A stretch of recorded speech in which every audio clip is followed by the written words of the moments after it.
தூய மாற்கு எழுதிய நற்செய்தியிலிருந்து வாசகம். அதிகாரம் 7, இறைவசனங்கள் 24 தொடக்கம் 30 வரை. இயேசு எழுந்து அங்கிருந்து புறப்பட்டு தீர் பகுதிக்குள் சென்றார். அங்கே அவர் ஒரு வீட்டிற்குள் போனார். தாம் அங்கிருப்பது எவருக்கும் தெரியாதிருக்க வேண்டுமென்று விரும்பியும் அதை மறைக்க இயலவில்லை. உடனே பெண் ஒருவர் அவரை பற்றி கேள்விப்பட்டு உள்ளே வந்து அவர் காலில் விழுந்தார். அவருடைய மகளை தீய ஆவி பிடித்திருந்தது. அவர் ஒரு கிரேக்க பெண், சிறிய பெனிசிய இனத்தை சேர்ந்தவர். அவர் தம் மகளிடமிருந்து பேயை ஓட்டிவிடுமாறு அவரை வேண்டினார். இயேசு அவரை பார்த்து, முதலில் பிள்ளைகள் வயிறார உண்ணட்டும். பிள்ளைகளுக்குரிய உணவை எடுத்து நாய்க்குட்டிகளுக்கு போடுவது முறையல்ல என்றார். அதற்கு அப்பெண், ஆமையா, ஆனாலும் மேசையின் கீழிருக்கும் நாய்க்குட்டிகள் சிறு பிள்ளைகள் சிந்தும் சிறு துண்டுகளை தின்னுமே என்று பதிலளித்தார். அப்பொழுது இயேசு அவரிடம், நீர் இப்படி சொன்னதால் போகலாம், பேய் உம் மகளை விட்டு நீங்கிற்று என்றார். அப்பெண் தம் வீடு திரும்பியதும் தம் பிள்ளை கட்டிலில் படுத்திருக்கிறதையும் பேய் ஓடிவிட்டதையும் கண்டார். கிறிஸ்து வழங்கும் நற்செய்தி.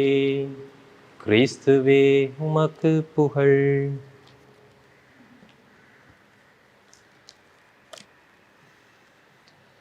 இறைமகன் இயேசுவிலே அன்புமிக்க சகோதர சகோதரிகளே,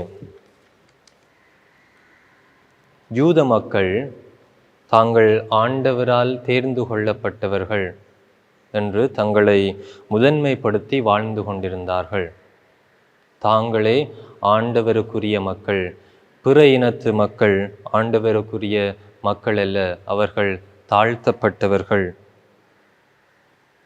யூத மக்கள் பிறரை திருமணம் செய்வதில்லை, பிற இனத்து நாடுகளுக்கு செல்வதில்லை. அப்படி சென்றாலும் அவர்கள் தங்களது நாட்டிற்குள் வருகின்ற போது தங்களது காலிலே இருக்கின்ற தூசிகளை தட்டி விடுவார்கள். அவர்கள் பிற இனத்தவரோடு ஒரு உறவும் கொள்வதில்லை. இவ்வாறு தாங்கள் ஒரு தேர்ந்தெடுக்கப்பட்ட இனம், மற்றவர்கள் கீழ்த்தரமான இனம் என்ற ஒரு மனநிலையோடு அன்றைய காலத்திலே, இயேசுவின் காலத்திலே அவர்கள் வாழ்ந்து வந்தார்கள். எனவே அதனால்தான் ஆண்டவர் இயேசு ஒரு புரட்சியாளனாக அவர்களுக்கு தெரிகின்றார்கள். ஆண்டவர் இயேசு செய்கின்ற ஒவ்வொரு புதுமைகளின் போதும், ஒவ்வொரு அற்புதங்களின் போதும், ஆண்டவருடைய ஒவ்வொரு அருஞ்செயல்களின் போதும் ஆண்டவர் இயேசு ஒரு புரட்சியாளனாக, ஒரு விடுதலை கொடுப்பவராக, ஒரு அந்நியனாக யூத மக்களுக்கு தெரிகின்றார். ஆண்டவர் இயேசுவும் ஒரு யூதன்.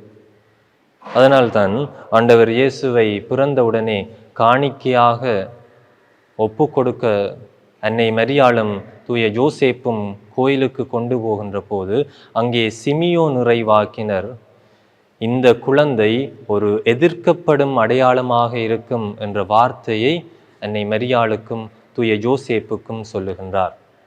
எனவே ஆண்டவர் இயேசு செய்கின்ற ஒவ்வொரு செயலிலும் யூதர்களுக்கு அது பிடிக்காத ஒரு விடயமாக இருக்கின்றது.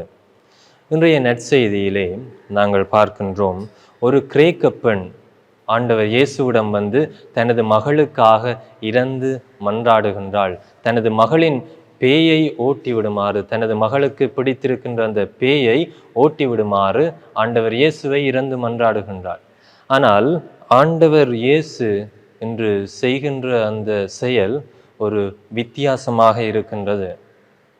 நாங்கள் பார்க்கின்ற போது ஆண்டவர் இயேசு அந்த கிரேக்க பெண்ணை நாய் என்று சொல்லுகின்றார், நாய்க்கு ஒப்பிட்டு சொல்லுகின்றார். ஏனென்றால் அன்றைய காலத்திலே இந்த யூத மக்கள் பிற இனத்து பெண்களை, பிற இனத்தவரை நாய்க்கு சமமாக பார்க்கின்றார்கள். எனவே அதை ஆண்டவர் இயேசு யூதர்களுக்கு சொல்லி காட்டுவதற்காக அந்த பெண்ணை நாய்க்கு ஒப்பிட்டு கூறுகின்ற போதும் அந்த பெண் தான் கொண்ட நம்பிக்கையினாலே ஆண்டவர் இயேசுவிடம் திரும்பியும் கேட்கின்றார், ஆமையா, ஆனாலும் மேசையின் கீழிருக்கும் நாய்க்குட்டிகள் சிறு பிள்ளைகள் சிந்தும் சிறு துண்டுகளை தின்னுமே என்று சொல்லுகின்ற போது ஆண்டவரிடம் இருந்து கிடைக்கின்ற இரக்கத்திலே எங்களுக்கும் பங்கிருக்கின்றது தானே என்ற ஒரு வாஞ்சையோடு ஆண்டவர் இயேசுவிடம் அந்த பெண் கேட்கின்றாள். அப்போது அந்த பெண்ணினுடைய நம்பிக்கையை ஆண்டவர் மெச்சுகின்றார். ஒரு முறை பற்களுக்கும் நாக்குக்கும் சண்டை வருகின்றது. எனவே சண்டை வருகின்ற போது, சண்டை பெரிய ஒரு விதத்திலே போய்கொண்டிருக்கின்ற போது அந்த பற்கள் சொல்லுகின்றது, நாங்கள் 32 பேர் இருக்கின்றோம், உன்னை கடித்து குதறி விடுவோம் என்று சொல்லுகின்ற போது நாக்கு சொல்லுமாம், நீங்கள் 32 பேர் இருக்கலாம், ஆனால் நான் ஒரே ஒருவன், நான் ஒரு வார்த்தை சொன்னால் உங்கள் 32 பேரும் நீங்கள் சின்னா பின்னமாகி விடுவீர்கள் என்று சொன்னாள். இறைமகன் இயேசுவிலே அன்புமிக்க சகோதர சகோதரிகளே, நமது வார்த்தைகள் எவ்வளவு முக்கியமானவை என்று நாங்கள் இன்றைய நற்செய்தியின் வழியாக பார்க்கின்றோம். ஆண்டவர் இயேசு இன்று பயன்படுத்துகின்ற இந்த வார்த்தை, அந்த கிரேக்க பெண்ணை பார்த்து சொல்லுகின்ற வார்த்தை ஒரு வித்தியாசமான வார்த்தை. ஆண்டவர் ஒரு வித்தியாசமான விதத்திலே இந்த வார்த்தையை பயன்படுத்துகின்றார்.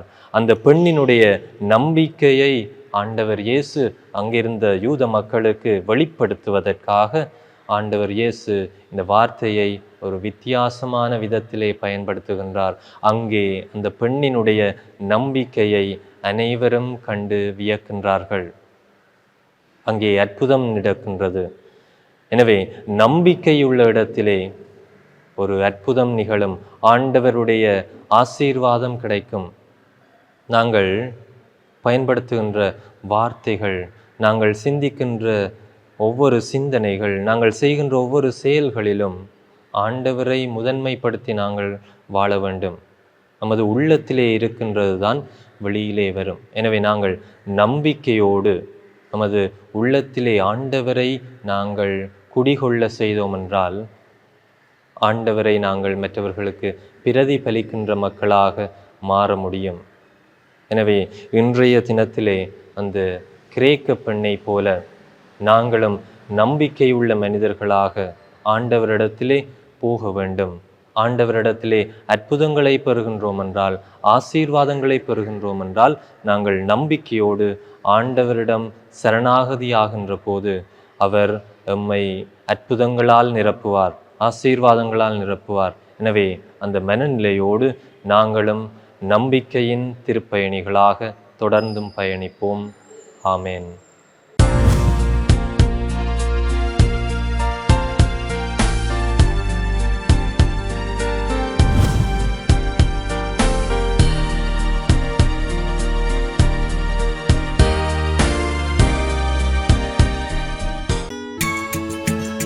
ஹோலி மேரியில் புத்தம்புது நிகழ்ச்சிகளை உடனுக்குடன் பார்த்து மகிழ எமது ஃபேஸ்புக் மற்றும் யூடியூப் பக்கத்தை லைக் செய்யுங்கள்.